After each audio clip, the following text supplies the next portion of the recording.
For dreams to take their wings and soar, a new path opens at this door. Beyond the books there's wisdom true, for building lives and serving too. Prativa Institute, a guiding light, making education our might, making education our might. And all watching. देखो, आज से हम लोग शुरू करने वाले हैं अपना एक नया चैप्टर। अब लगातार और डेली हमें हर एक वीडियोस में अपनी जो क्लास 6 की एनसीईआरटी है उसको बेहतरीन तरीके से खत्म करने वाले हैं।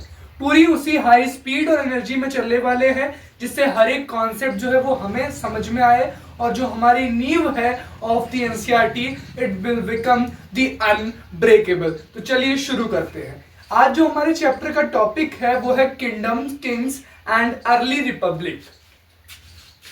Kingdoms, kings and early republic. देखो, जब भी हम किसी चैप्टर को या किसी भी चीज को स्टार्ट करते हैं तो सबसे पहले ये होता है कि हम उसके बारे में पढ़ें, उसके टॉपिक के बारे में कि व्हाट टॉपिक वांट टू से। तो देखो, kingdoms, Kings and early Republic. अब किंगडम्स क्या होते हैं? किंगडम्स का अगर हिंदी में हम अनुवाद करें तो हम शाब्दिक अर्थ होगा इसका साम्राज्य। तो जिस जगह पर किंग का रूल होता है उस जगह को हम कहते हैं that place is known as the kingdom. तो हम पढ़ेंगे किंगडम्स के बारे में और उनके किंग्स के बारे में कि किस साम्राज्य पर किस राजा का आधिपत्य था, and then after early republic, और पहले की रिपब्लिक कैसी थी, यानी पहले किस तरीके की सरकार चले करती थी, यानी किस तरीके का गवर्नमेंट सिस्टम हुआ करता था। In the later Vedic period the tribal organisation change there gradually started shifting into territorial identities called janapadas और स्टेट। अब देखो, यहाँ पर लेटर वैदिक एरा यानी वैदिक पीरियड के बाद की बात की जा रही है कि लेटर वैदिक पीरियड, अब जो लोग हैं वो टेरिटोरियल आइडेंटिटी पे शिफ्ट हो रहे हैं। मतलब अब लोग जहां पर रह रहे हैं, जो जगह पे रह रहे हैं उसको दो नामों से, जिसे जैसे कि आज कोई दूसरे राज्य में रह रहा है, कोई बिहार में रहता है, कोई उत्तर प्रदेश में रहता है, कोई महाराष्ट्र में रहता है, तो उसी तरीके से पहले भी लोगों ने शिफ्ट करना शुरू किया। तो उन जगहों को जनपद यानी जनपदास या फिर स्टेट्स के नाम से जिसे हम आज जानते हैं उसे वो जनपद कहा करते थे, जनपदास।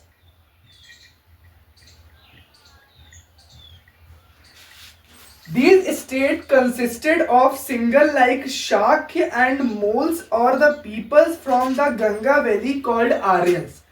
अब देखो, इस स्टेट में तीन तरह के लोगों की बात की गई है कि consisted of single like Shakya, like Shakya, शाक्यास और मोलास के बारे में, एंड जो गंगा वैली से आए थे, जिनका कहा मतलब जिनका ओरिजिन जो है वो गंगा वैली से हुआ, उन्हें हम आर्यंस कहते थे। क्या कहते थे? Aryans, called the Aryans. तो जो शाक्य थे और मोल्स थे और जो गंगा वैली से आए हुए आर्यंस थे, ये यहाँ के नेटिव्स थे। नेटिव्स का अर्थ होता है यहाँ के मूल निवासी। They did not incorporate people outside the Aryan pole. जैसे ये जो थे ये आर्यन पोल के बाहरी लोगों को बिल्कुल भी सपोर्ट नहीं किया करते थे। अपने ही समुदाय, अपनी ही कमिटी के लोगों को, कम्युनिटी के लोगों को ही सपोर्ट किया करते थे। There was therefore a strong consciousness of pure land of Aryans called Aryavart. जैसे भारत खंडे, आर्यावर्ते, जम्बू द्वीपे, तो उसी प्रकार से आर्य कौन है? अभी हमने देखा कि जो गंगा वैली से जिनका ओरिजिन हुआ, यानी गंगा वैली में जो रहा करते थे, हम उन्हें कहते थे आर्यंस। और यहाँ पर लिखा हुआ है कि एक स्ट्रॉन्ग कॉन्शियसनेस था प्योर लैंड का आर्यंस के, जिसे उन्होंने आर्यवर्त का नाम दिया। जैसे कि भारत सोने की चिड़िया क्यों कहलाया? क्योंकि भारत देश में सोना ज्यादा था। तो जिस जगह पर आर्यंस रहा करते थे उन्होंने उस जगह का नाम रख दिया Aryavart. So the place where they live, that land, that pure Aryan land is known as the Aryavarta. Pure Aryan lands called the Aryavarta. I hope that यहां तक आप समझ रहे हो। व्हाट इज जनपद? अब जैसे हमने देखा कि जो स्टेट, जैसे आज स्टेट्स के बारे में बात होती है, वैसे उस समय पर जहां पर आधिपत्य होता था राजाओं का, एक बेसिक प्लेस जहां पर लोगों का रूल होता था, उसे हम जनपद के नाम से जानते थे। आइए डिटेल में समझते हैं कि व्हाट आर दी जनपदास, ये जनपद होते क्या है, जो यहां पर लिखा हुआ है। The term Janpad is composed of Jana meaning tribe and Pada meaning food. Its literal meaning thus is relief and subject population. देखो, जो कोई भी शब्द इतिहास का अगर हमें उसके बारे में कुछ भी जानना हो तो हम उस शब्द को तोड़ देते हैं, देखते हैं कि किन शब्दों से वो शब्द मिलकर बना हुआ है। तो जिस तरीके से जो शब्द है जनपद, उसमें दो शब्द हैं, जन और प्लस पद।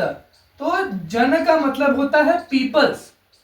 जन जैसे कहते नहीं है कि जन गण मन अधिनायक जय हो, तो जन का मतलब होता है लोग, जैसे जनमानस की चेतना। जन का मतलब पीपल्स, तो जन का मतलब होता है पीपल्स। और पद जैसे चरण कमल बंदो, जैसे पद का मतलब होता है फुट।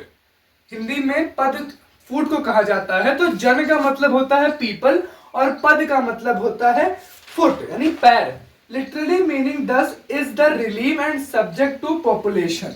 यानी अब इससे ये पता चलता है कि पीपल्स के फुट यानी जिस जगह पर लोगों का निवास स्थान रहा होगा, उन जगहों को हमने नाम दिया कि ये जगह जो है ये जनपद के नाम से जानी जाएगी। Means the people's foots are there, वहां पर लोगों के पैर थे। अब लोगों के पैर, वाकिफ सी बात है भाई, आप समझ सकते हैं कि पैर ही थोड़ी होंगे कि केवल पैर ही आप वहां पर लेकर पहुंच जाए, पूरा शरीर होगा ना। बस वो कि शब्दों की गरिमा बनाए रखने के लिए, उसे एक फ्रेमवर्क प्रोवाइड करने के लिए हम क्या करते हैं कि वहां पर एडिशन कर देते हैं, लाइक जनपदा तो पीपल्स फुट हमने नाम दिया, पर ऐसा नहीं कि केवल पैर ही वहां पर चल रहे हैं, लोग भी थे वहां पर।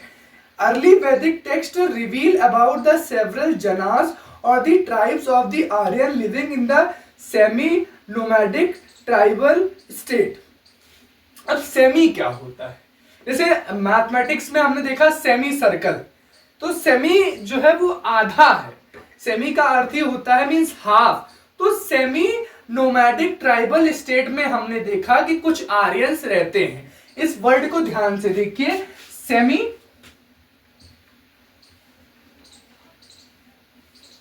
Nomadic tribal state. इन एक एक शब्दों को हम तोड़ के देखते हैं। देखिए, सेमी का मतलब होता है आधा, नोमैडिक का मतलब होता है a person who did not have a permanent living area, he is moving from one place to another place according to the situation, according to in the search of his food and livelihood. तो nomads का मतलब क्या होता है? जिनके पास खुद का कोई मतलब परमानेंट निवास स्थान नहीं होता है, वो समय और परिस्थिति के हिसाब से एक जगह से दूसरी जगह पलायन करते रहते हैं। तो semi nomadic tribal state, semi का मतलब आधा, नोमैडिक का मतलब वही लोग जिनके पास परमानेंट रहने के लिए कोई जगह नहीं है, और ट्राइबल स्टेट तो जो आर्यंस हुआ करते थे वो इन जगहों पर रहा करते थे। कहाँ? सेमी एरिड ट्राइबल स्टेट्स में। They were governed by the rulers or the rajas, each having their own army and capital। अब जिन पे जहां पर आर्यंस रहा करते थे, इस स्टेट का राजा कौन था? मतलब आज के समय में तो हमारा डेमोक्रेसी है, means we are the in India there is a democratic form of government where we choose our representative. हम नेताओं को चूज करते हैं, पर पहले ऐसा नहीं था। पहले मोनार्की यानी राजा का सिस्टम हुआ करता है, राजा रानी का सिस्टम, जहां पर राजा रूल करते थे। और जो आर्मी होती थी, जैसे आज आर्मी किसी एक इंडिविजुअल की नहीं है देश में। आर्मी की बात करूं तो आर्मी ना मेरी है ना आपकी है, आर्मी पूरे देश का काम करती है, पूरे बॉर्डर्स पे है, जो पूरे देश की सुरक्षा करती है। पर पहले राजा के अंतर्गत जो आर्मी, क्योंकि भाई रूल किसका होगा? राजा का रूल। आज किसका रूल है? हमारा रूल है। हम सब रूल कर रहे हैं एक तरीके से, बट इनडायरेक्ट। हम रूल तो हम सबका है आज कंट्री में, पर इनडायरेक्ट मतलब हमारे रिप्रेजेंटेटिव्स यानी हमें रिप्रेजेंट करने वाले हमारे पॉलिटिकल लीडर्स पार्लियामेंट में हमें ही रिप्रेजेंट करते हैं। तो उसी तरीके से पहले किंग्स यानी राजा were the rulers and capitals are in under that them. तो जो कैपिटल हुआ करती थी और जो आर्मी हुआ करती थी, they both are under them. तो at that time, if there is a system of monarchy, means that the ruling parties of the rajas, so the people's raja were just ruling on the state and the army and the currency or the capital is under them। वो उन्हीं के पास सारी समर्थ रहती थी कि वो कहाँ army recruitment कर रहे हैं और कहाँ पर वो कैपिटल यानी where they are investing their money. The kings maintained large armies who were paid regular salaries by using punch marked coins. अब देखो यहाँ पर, अब जैसे कोई भी, जैसे आज भी अगर आर्मी भारत देश के लिए काम कर रही है, भले अब श्रद्धा के साथ हमेशा सिर पर कफन बांधकर देश की रक्षा करती है, फिर भी भारत देश उसके परिवार की आर्थिक मदद करने हेतु उसे सैलरी देती है।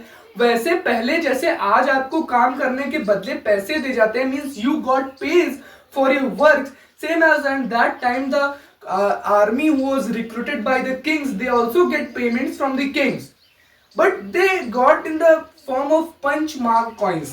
अब समझना होगा कि ये पंच मार्क कॉइन्स क्या होते थे। देखो थोड़ी कॉइन्स की हिस्ट्री में चलते हैं, मुझे कॉइन्स की हिस्ट्री काफी पसंद है। मैं आपको एक बार अपने कॉइन कलेक्शंस भी दिखाऊंगा, जहां पर मैंने कुछ मिडिवल इंडिया के कॉइन्स कलेक्ट करके रखे हुए हैं और कुछ कॉइन्स उसमें साउथ अफ्रीका यानी कि फॉरेन कॉइन्स भी उसमें इन्वॉल्व है। तो देखो पहले जो था उतनी minting is not totally evolve. उस समय पर जो मिंटिंग थी यानी कॉइन्स की मिंटिंग जहां होती थी वो उतनी इवॉल्व नहीं हुई थी। तो उस समय पर एक जैसे एक मेटल लिया गया, उस पर किसी भी प्रकार की आकृति को छाप दिया गया और राजा ने यह घोषित कर दिया कि आज से हमारे देश की या हमारे किंगडम की यही करेंसी चलने वाली है। तो पहले उसी तरीके से यहाँ पर शब्द इस्तेमाल हुआ है पंच मार्क कॉइन्स, यानी एक पंच लगा होगा राजा का और वो कॉइन देश में चलता होगा, तो punch mark coins are there. This was the whole chapter where we studies about the Janpadas, about the Aryans, about the Shakyas and about how the system was going in that kingdom। In next part we will carry on forward on this chapter। तब तक के लिए हम साथ बने रहेंगे। हमारा गोल आपको याद होगा, this means UPSC AIR1, we should not forget this। और जो अपना मेन अल्टीमेटिक गोल है to change to revolutionize the education system of our country, means India, to making our education literate plus educated. तो बने रहिए, ज्वाइन कर लीजिए, share with your friends to join and set them to join this. हम अपनी news इस तरह से मजबूत करेंगे कि कोई भी आंधी से हिला नहीं पाएगी। Thank you. जय हिंद, जय भारत।